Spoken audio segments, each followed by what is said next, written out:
Tak sa na to pozrime. Umelá inteligencia už dávno nie je len nejaký obyčajný nástroj. Stáva sa niečím oveľa viac, naším kognitívnym partnerom.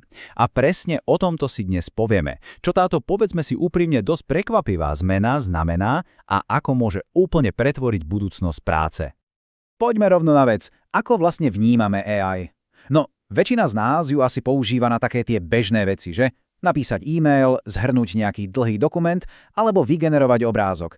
Ale čo ak je toto vnímanie až príliš, obmedzujúce? A presne tu sa to začína lámať, pretože čo ak to nie je len nástroj, ale partner. Toto je ten kľúčový posun v myslení, ktorý mení úplne všetko. Dnes sa pozrieme na to, ako sa náš vzťah s technológiou mení, od jednoduchého zadávania úloh k skutočnej strategickej spolupráci. Dobre, takže ako takáto spolupráca vyzerá v praxi? Aby sme to celé pochopili, musíme sa ponoriť do jedného naozaj fascinujúceho konceptu, ktorý je základom toho všetkého. A ten koncept sa volá kognitívny tretí priestor.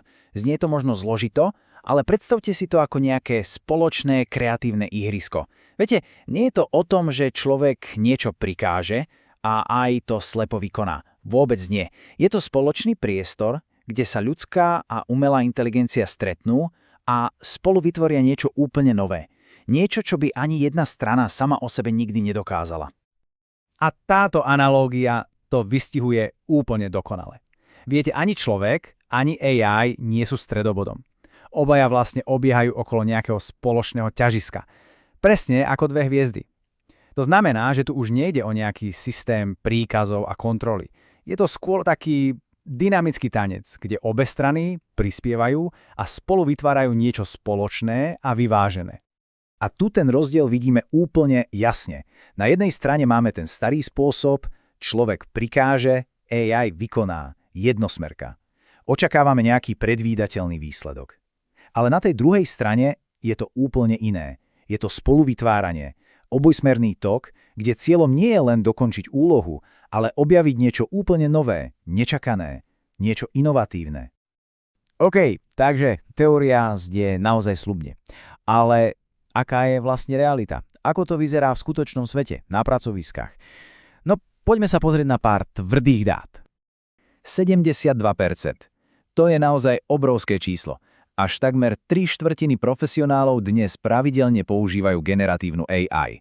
Už to nie je žiadna novinka, je to proste bežná súčasť pracovného dňa. Ale a tu sa dostávame k prvému veľkému problému. Pozrite sa na ten rozdiel. Kým lídri a manažeri AI prijali takmer všetci, u bežných zamestnancov to zďaleka tak nie je. A tým vzniká naozaj nebezpečná priepašť, ktorá vlastne brzdí inováciu v celej firme. A prečo je to tak? Aká je tá hlavná bariéra? Nuž, odpoveď je nedostatok zručností. Iba 36% zamestnancov má pocit, že dostali poriadne školenie, ako AI efektívne používať. A to je presne ten dôvod. Bez správneho tréningu zostáva AI len takým základným nástrojom a nikdy sa nestane partnerom. No a tu sa ukazuje kľúčový rozdiel v prístupe firiem. Sú vlastne dve hlavné stratégie. Tá prvá, nazvime ju nasadenie, je jednoduchá. Firma dá zamestnancom prístup k nástrojom a to je všetko. Druhá stratégia, pretvorenie, je oveľa hĺbšia. Tam sa od základu menia celé pracovné postupy okolo AI. A výsledok? Ten je ohromujúci. O 26 percentuálnych bodov vyššia úspora času. To je obrovský rozdiel. No a tým sa dostávame k tej najdôležitejšej otázke. Ako na to, ako sa dá táto medzera preklenúť? Ako prejsť do toho jednoduchého nasadenia k tej skutočnej hlbokej transformácii?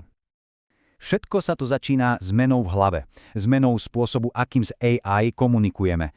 Namiesto toho, aby sme jej len dávali príkazy typu urob toto pre mňa, musíme ju začať vnímať inak a povedať poď, premýšľaj so mnou. Je to vlastne pozvánka do dialógu, do spoločného riešenia problémov. A toto je úplne perfektný príklad toho, ako vyzerá takýto transformačný príkaz. Hovorí sa tomu systém prompt. Pozrite sa na to. Nedávame AI len nejakú úlohu. Dávame jej identitu, rolu, dokonca aj filozofiu. Tým mu vlastne prinútime pozerať sa na problém z úplne inej, oveľa hĺbšej perspektívy. Celý tento proces sa dá vlastne zhrnúť do troch takých praktických krokov. Prvý krok. Definujte identitu AI. Dajte jej rolu a misiu, presne ako v tom predošlom príklade. Druhý krok, Prepnite komunikáciu z prikazovania na spoločné premýšľanie. A ten tretí, najpokročilejší krok? Vybudujte si vlastne celý tím špecializovaných AI agentov, ktorí budú spolupracovať. A toto je naozaj pokročilá vec. Najlepšie týmy si vytvárajú niečo, čomu sa hovorí zasadacia miestnosť AI. Predstavte si to. Máte AI, ktorá hrá rolu vizionára. Tá prináša odvážne, kreatívne nápady. Potom máte inú AI ako kritika, ktorá hľadá chyby a slabé miesta.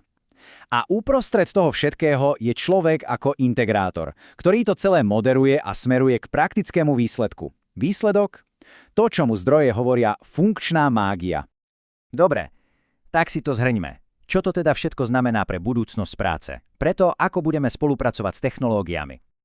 A dostávame sa k tej najdôležitejšej myšlienke. Skutečná najväčšia hodnota AI sa totiž neodomkne lepšou technológiou, ani rýchlejším hardvérom, odomkne sa ľudskou predstavivosťou. Je to o našej schopnosti prehodnotiť všetko, čo robíme a predstaviť si úplne nové spôsoby spolupráce a riešenia problémov.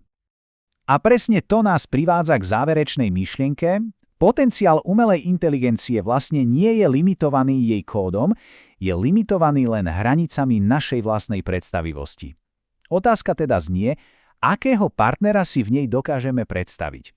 Pretože presne to na konci dňa rozhodne, čo všetko sa dá spolu s ňou dosiahnuť.